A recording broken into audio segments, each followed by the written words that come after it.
attires. As you can see, we have all worn Indian attire.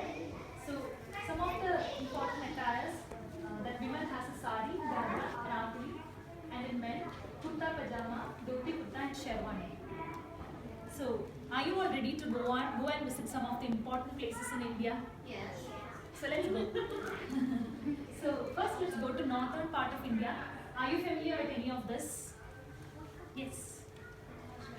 Wow. Yes, Taj Mahal is the most famous building in India.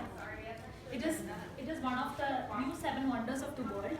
Taj Mahal is also known as symbol of love.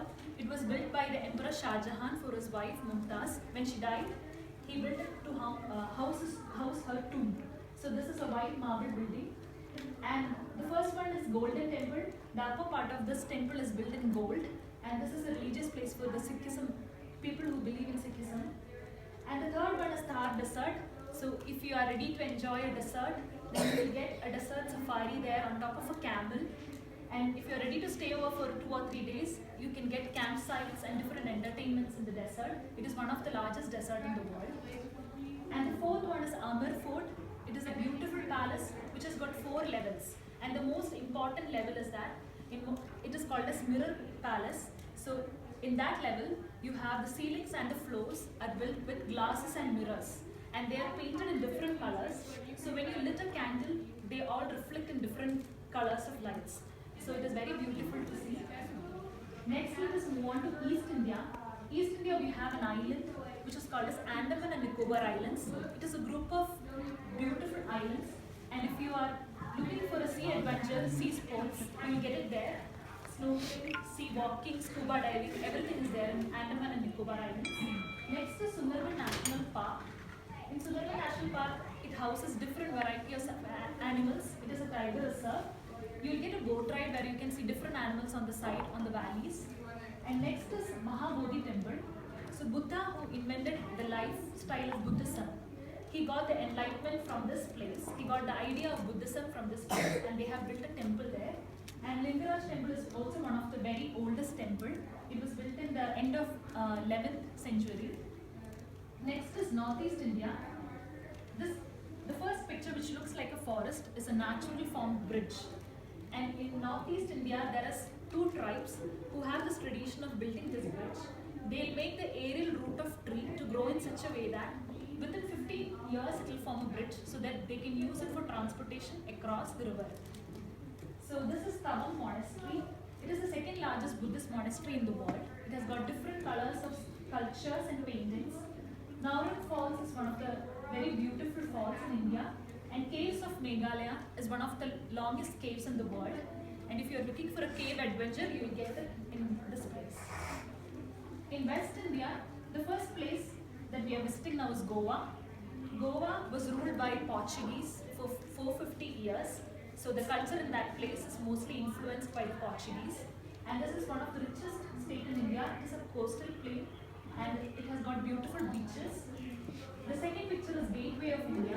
It was built in 1911 by the British, when British was ruling India, to commemorate the visit of King George and Queen Mary to India. And third one is Shivaji Terminus Railway Station. It is a very beautiful building which was built during the British Empire, and this now serves as a central headquarters of railways. And the fourth one is Dwarkesh Temple. It is a 5-storied temple with 72 pillars to it. It was built 2000 years back. This is a very beautiful temple. And in central India, the first falls is called Chitraput Falls. So because of its width and wide space, it is called as the Niagara Falls of India, though it is not as big as Niagara. It's just because of the shape. And Goravdeo Temple is a very old temple. And the third one is Marble Rock. This is formed naturally by a river, which is called as Narmada. The river flows in between these rocks, and it has carved the rock into a very beautiful shape. And you can have a boat ride through this place. And the fourth one is Bhimbetka Rock. This is a very ancient rock which shows the evolution of humankind. And in that rock, you have several rock paintings which is dated back to 30,000 years, and it shows how the humans have evolved. Then we have reached southern part of India. So the first is Mysore Palace, which it is a very huge palace. We have seen several temples. This palace houses almost 16 temples in its compound. It is very huge and they light up the entire palace at night and it is very beautiful to see. Backwaters, it is in the state of Kerala and here you have different lagoons and lakes which form a strip.